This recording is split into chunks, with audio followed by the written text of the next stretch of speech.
Hi guys, welcome to Small Farmer Life. Hope you're all having an awesome day. Now, some people have sent me messages which are a bit weird, like, so I can see you're not going on your tour anymore and that sort of thing. Well, yeah, I will be going on my tour, but things in life change, priorities change, and we don't know when those sorts of things are going to happen. So I'm going to be going next year, but I'm only going to be doing a 3-month tour of the UK and a 3-month tour of Europe, and I'll probably be splitting those up throughout the year because I've got lots of things I want to do on the farm as well, and I can only have people taking care of it for so long. So I'll give you the tour of the van itself. Now, this van cost me £15,000 to do. To buy the van as a Cat S, structurally damaged, which was only the bit that holds the light, the wing and the bumper section. That was the only bit that was damaged, no crumple zones or nothing like that. 50,000 miles on it, 2018 plate, one owner. And I know it was serviced regularly because it even has the service interval still on the sticker above the driver. Says next service 53,000 miles, but I've given a full service as well, and that's included in the £15,000. Now, it's had a full spray job. Now, if you were going to do this, obviously you might have to get somebody to spray for you. I did it in my next door neighbour's garage. I got someone to help me. My neighbour helped me, but yeah, it had a full respray from back to front. I got Rogue alloys put on it, but they're not Rogue alloys, they're Fox alloys, and the 16-inch with the all-terrain tyres, but I think they look beastly as hell. And then what I did with the plastics is what you would call Raptor paint, but it's just Mipper paint, so it gives it a tough coating and it makes it look really nice. And then I put my own style stickers on there, and there's me and Cookie, the hooded farmer, and Cookie lost in the woods. Now, on top of the camper van, I don't know if you can see it up there, I've got a huge 565 watt solar panel, the same type that you'd have on a house. Now, if you're looking at getting Fiat Ducato, Peugeot Boxster or Citroen Relay, or even a Vauxhall, they make them in this style as well. These engines suffer from water seeping through the top panel here. So this panel leaks water, and so do these pipes. So change those connectors into normal clips. So normal Jubilee clips, and then put rubber over the top of your engine and just fix it like I did with a couple of zip ties. And that's all I did. And that stops water getting into where your injectors are, because that's where the problems always arise. He does so many of these and he says that's where water gets in and it just knocks up the engine. Also, this guy's a master mechanic, and he said always put the original oil that the manufacturer says put into the engine, because that's how your engine will last forever. Now, you might have already noticed something else under the bonnet, and that's this aluminium plate holding this heat exchanger. And this heat exchanger connects to my heater matrix at the top 2 pipes, and the bottom 2 pipes go straight to a calorifier at the back of the van. But before they get to the calorifier, they go through another coolant tank. And then inside the van, I've got a switch where I can turn a pump on that pumps the coolant from the back of the van to the front of the van, and then it passes side by side with the coolant from the engine, so it heats up the calorifier as hot as the engine. If you've ever opened your radiator when you've been driving for any amount of time, a stupid thing to do, but you understand how hot that water gets. That's how hot it gets in the boiler in the back of the van. So let's say 2 hours before I get to where I'm going, I pull into a services, maybe grab a coffee or something like that, especially if I'm on my own, because nobody can nip in the back and make one. Then I'll switch on the pump, and by the time I get to where I'm going, I'll have hot water there and for the next 12 hours, 16 hours, it'll be warm, but for the next 12 hours, it'll be red hot. Because I don't regulate the water at the clarifier, I regulate it at the tap, so it's boiling hot, and then I just mix it at the taps, and honestly guys, it does get really hot. But what most people do is they go straight from the engine, they don't have an heat exchanger, all the way to the back of the van, into the clarifier, and then back to the front of the van. Now, if you get a leak at the back of your van, in the clarifier, something punctures the piping or something like that, then the coolant will drain out of the heating system, not just from the clarifier, but from your van as well. But the way I've done it, I've split them in two, so if that leaks, I'll still be able to drive the van, the coolant will still be in the van. Yeah, that might leak, but the coolant won't leak out the van. Now, if you look inside the van from the outside, you'll see that that side window has what I would call a blind cover in it. It's just made out of the same material that I made my own curtains with and my tie backs. Now, I never thought I'd be using a sewing machine. Trust me, never ever did I think I would use a sewing machine, but I'm pretty good at one now. And all I did was the leftover material, or the curtain, is stitch around the edging, and then on the back, got some Velcro, which I bought like a roll of Velcro, so I could use it for lots of different things, because trust me, it does come in really handy, and stitch the hook part of it onto the back of the blind, so to speak, and this is how simple it works. So you peel it back, and then it just sticks onto the carpet that I carpeted the van with itself. Now, on the outside of the van, you can see that I've got two tables. One extends out and one extends inside. So if I want more worktop, I can have more worktop. And I've got two gas hobs on top, and these are awesome. And they only cost £50 from the Debenhams website, just like the tap did. And they're reduced from like 200 quid or something like that. If you got that from a camper van website, I guarantee it'll be £200, something like that. Now, if you just come in here, take that off, and that is where I screw my connector for refillable LPGs. Now, we'll have a look in the camper van, see what you think. Got my seating area just here, fold away table there, bit of storage. We've got overhead storage. It's got the foam insulation, carpeted over, and we've got my little sign, don't take life too seriously, nobody gets out alive anyway, which we don't. And then my seating area is where I have my diesel heater. So behind this door, I don't know if you'll be able to see the diesel heater, but the diesel heater is down there.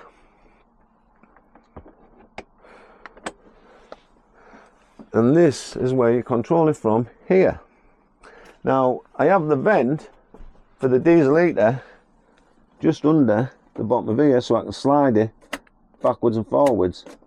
And I've got timber directing it to this vent.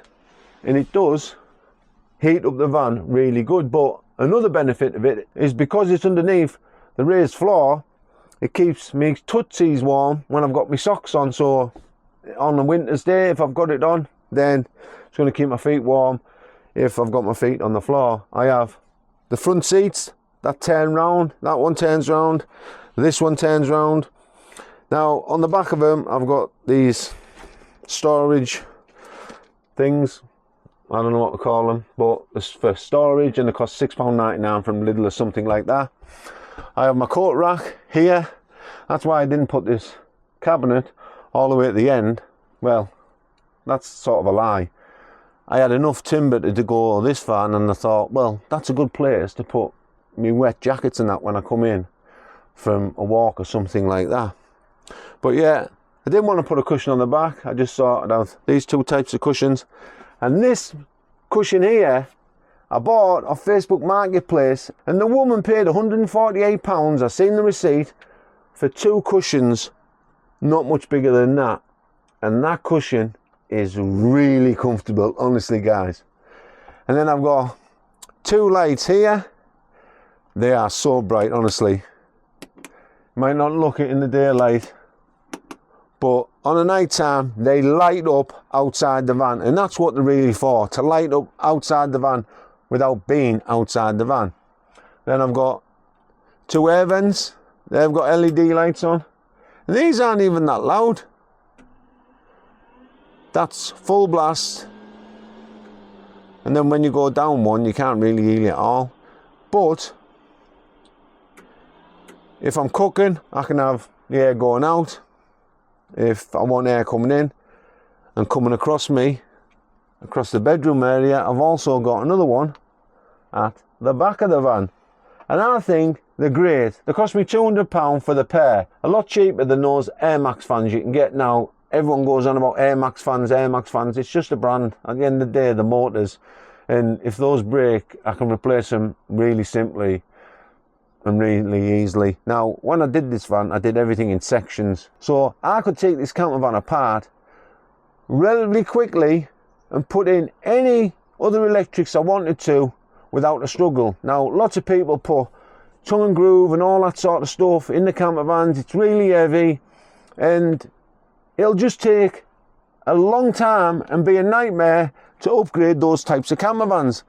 Now, some of them look absolutely stunning, but I wanted something practical for me and I was building it for me. So at the end of the day, it was my choice, and that's the route I went. Just carpet it and section it. So all of these bits, all on the angles, can be popped off. These cabinets can be popped off. There's no framing whatsoever in this camper van.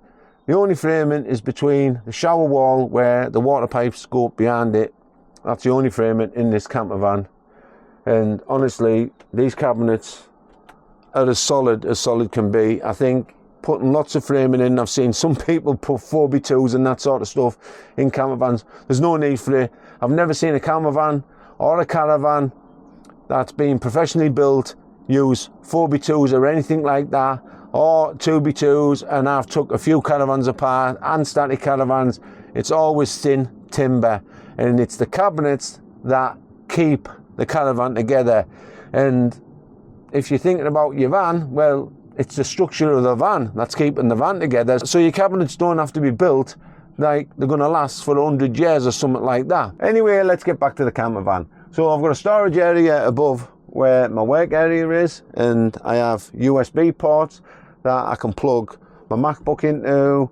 I have a normal USB port and USB-C port, and then I didn't want loads of electricity like outlets and all that sort of thing all over the van if I don't need them. So I have two 40 volt ones there, which I just turn this little Renogy inverter on. That's 2000 watt Renogy inverter, and then just under that there's a blue switch, so the light comes on, and that there is what runs the pump from the heat exchanger to the calorifier to run the coolant through the calorifier to heat up the 15 litres of water that I use inside my full-size shower. Now, again, some people put doors and that sort of thing on showers. Well, I just put a shower curtain. I mean, it's the lightest thing to use, and this shower is more powerful than the shower in my static caravan. No lie, that's more powerful, and it's a really nice mixer shower. And then I have this little basket which you pick up from the range and all that sort of stuff to store my stuff in. And then at the bottom I have just a portaloo, and then if you look right down there you'll see my wooden lat system that I use to stand on where the water goes through. And I don't break the shower tray, but I'll never break that shower tray because it's a metal shower tray. But the reason I didn't put a fixed toilet in is because nobody's coming in my camper van and taking a dump. That's there for emergency. I'm 50 now. I was 50 on Saturday. So I do go to the toilet a lot through the night, and that's all that's there for. Nobody's taking a dump in my camper van, like I say, unless it was emergency. I also have security in the van. So I've got this camera, and this is the one that they're supposed to see. So this camera can be rotated using my phone. It sends me a ping. It was only like 30 quid. Now, with these cameras, you've got to have your internet on all the time. But I also have 2 other hidden cameras. So they're going to see this one straight away. It's going to ping me and tell me that somebody has broken into the camper van or whatever. And that's obviously going to be my cue to get back the camper van. But I also have 2 other bling cameras that are hidden in the van. And they store to a little USB drive while also sending me notifications that motion's been detected in the camper van. So I have 2, 3, all in all, security cameras inside the camper van. And one of them's in the cab, and one of them's at the back, and one of them's here. And if you're watching the channel to nick the van, well, if you're going to nick it, you're going to nick it. I'm more bothered about just nicking stuff out of the van. But at the back of the van, I've got a full-size bed. I think it's even wider than a normal double bed, but it was bespoke made and it is so comfortable, guys. But the person who made me a subscriber from the channel hasn't got a website to link to. So once he builds his website, I'm going to link to this guy, because this mattress is unbelievable. It's the heaviest thing in this camper van. But what a good night's sleep you get on this. And then in the back of the camper van, I have my overhead cabinets. I have one on this side, or 2, should I say, on this side. And I have 2 on the other side. And that board that you're looking at the back, well, that pulls down and I can sit my laptop on there.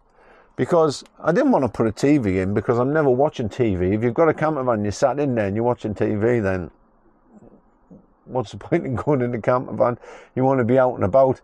But I can plug my Fire Stick into my MacBook. I have a HDMI capture card, and that helps me get TV, whatever I want, on the actual laptop itself. So if I want to watch TV, I can, but that would be on a very rainy day or a very cold day that I didn't want to go out in. That's how it would be. Now, where does Cookie sleep in the van? Well, she sleeps in the front of the van. When the curtains are closed, she goes through there and she gets on a seat. And if you look in the front of the van, I have my 2 drinks holders there, and then I have an iPad which I can connect to my internet when I'm driving down the road, the 4G Wi-Fi that I would take out of my static caravan, and use the Waze app and anything else I need on that iPad. So down the bottom here, I have a 60 litre 12 volt fridge freezer, and honestly guys, this will hold everything I need for a good probably week or so, I'd say. And then I have one of these pull down doors. I forgot what they're called, if I can really get the thing down. Tambour door, that's what they're called. And that's where I keep my gas bottle. If I can get a quick view in there, so you'll see the gas bottle, and then the regulator there, and then the gas bottle is strapped in. Like I say, I bought a roll of that strap and stuff so I can just make as many straps as I need around the van, and then I can put other bits and bobs in there. And you might be saying, where's your drawers, Craig? Well, there's other ways to store things in this day and age, lots of different ways. And I thought, well, I've got the gas hob here, so putting a drawer in there, I'd have to make this a little bit higher. Then I've got the sink there, so I was just going to put something across the front, but I haven't found that something yet, so that's going to happen. But in the meantime, knives and forks are in that, and big knives are in this one, and these just have Velcro glued to the bottom so they don't go anywhere when I'm driving. And then I've got this area here which takes the microwave oven and grill, so I've got a microwave oven that goes in there and a grill, but I'm using that in the static caravan at the moment. Now the water in this camper van is honestly more powerful than in my static, and I'll show you. And this is only a 20 psi pump, so give you a quick. And I thought I was buying a 30 psi pump, and I was like, oh, I've got a 20 psi pump, oh, I'm gutted. But it works absolutely perfect. You can see Cookie on the back of the van. I'm going to show you my electrical system. Now I haven't finished this electrical system because there's a few bits I want to put on there. I want to put these buzz bars on there. I want to put a full cutout switch for the front of the van just in case something goes wrong. So there's a few little bits that I need to do. And these are the things that you find out when you're doing your road tests and that sort of stuff. But in the back of the van, I have got a big asp that I've put on this side. And then if I ever leave the van for any amount of time, I would come through the garage door and put this lock on. But I wouldn't just do it if I was pulling into a car park or something like that. That said, that'd probably be the time it'd go missing. But in the back, I have the portable fire pit, which is absolutely great. If you sat outside your camper van on a night, you can have a fire. I have an air fryer. I can plug into 240 volt, and then I have all my Victron. So I have my MPPT controller, my 12 DC volt charger, and then I have my battery charger, and then I have the Renogy 2000 watt inverter. And I think, since I've never done any wiring before in my life, I don't think it looks that bad. I think it looks pretty good, to be honest with you. Then on the top here, I've got my isolator switch for the solar panel. I need to get some ducting, that little wire ducting that you can get to wrap around it. But I thought I already had some, but it hasn't got the slit in it that I can wrap it around. So I need to get some of that. But this is the main thing I wanted to show you. Now, obviously, if you've got little bits of furniture board left over, then use it. So this is the main bit of the back of the van that I want to show you. And that's the calorifier, the marine calorifiers. So they're used in the marine world in boats. So when the boats are going out to sea, the engine heats up the actual water so they can use it on the boat. Now, lots of people would go down the combi boiler route for these camper van conversions, but this only cost £429 delivered. It's 15 litre. It's got a copper tank inside. It's got insulation around the outside, so it actually keeps the water warm for around about 12 hours, or boiling off for 12 hours and then warm for another 6 hours after that. So if you park up at 6 o'clock at night, you get up in the morning, you could have a shower, no problem, without plugging it in to an immersion heater, which it's got also inside of it. It's got a 1000 watt immersion heater, but I would probably reduce that down to a 700 watt one. It's got an aluminium tank there, that's the coolant tank, and then you've got, is it a compression tank? And then an accumulator, and then you've got your 20 psi pump, and then I've got my water tanks inside. Now, the reason I've got my water tanks inside is because I do intend to go to areas of the world, like Iceland and that, where they could get frozen over if they were underslung underneath the van. Now, the grey water tank is underneath the van, but them I wanted to keep inside, and they're just two 25 litre freshwater tanks, and as you can see, they're strapped to the back of the van. And then I just have my piping along the back, and I have everything open because obviously if you get a leak, you want to see where the leak is coming from. I have two leisure batteries over there at the back, which you can't really see, and then in all of these boxes here, I have a full Halfords socket set, I have a torque wrench, and inside of here I have two spare fuse boxes and lots of other things, sealer, lots of things that might be needed if I need to fix something when I'm on the road. And then on the garage floor, I've got this rubber checker plate. And then I've been collecting things like these jump leads and other things I would need, like spare carton of oil, because this takes really thin oil, this van, so that I don't get stuck anywhere when I'm out on the road. So obviously you want to be taking with you things that you're going to be needing just for your trip, but you're going to also need to be taking things that you might need while you're on your trip, and especially if you're traveling through Europe, you need lots of stuff. Anyway guys, that's my camper van. I think I can tour it whenever I want. Nobody's telling me what to do. If I want to stay on my land, I can stay on my land. I've got the best of both worlds. I've got the freedom to do what I want on my own land, and I've got the freedom to travel in my camper van. And what better life can you have? Freedom on the road and freedom to live your life how you want on your own piece of land in the UK. Anyway guys, if you like the video, hit the like button. If you want to subscribe, and you should subscribe, hit the subscribe button. If you want to be notified of upcoming videos, hit the bell button. My name's Craig, you've been watching The Small Farmer Life. Thanks again to all my patrons, couldn't thank you guys enough, and YouTube members, really appreciate the support. Till next time, make sure you take care of yourself, most of all take care of the family. Be genuine guys, bye for now, see you.